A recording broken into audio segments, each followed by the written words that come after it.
bigla. Alright, message ko sa final lang.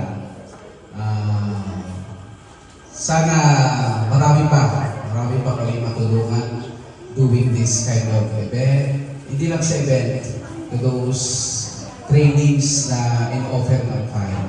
They such a give brilliant trainings para sa mga bata at sa mga taong gusto magpursige sa buhay. Thank you very much, FINES, at sa buong mumubuo ng FINE. And also sa TESDA, nakaagabay pa natin para sa kinabukasan ng bawat mabubuhay.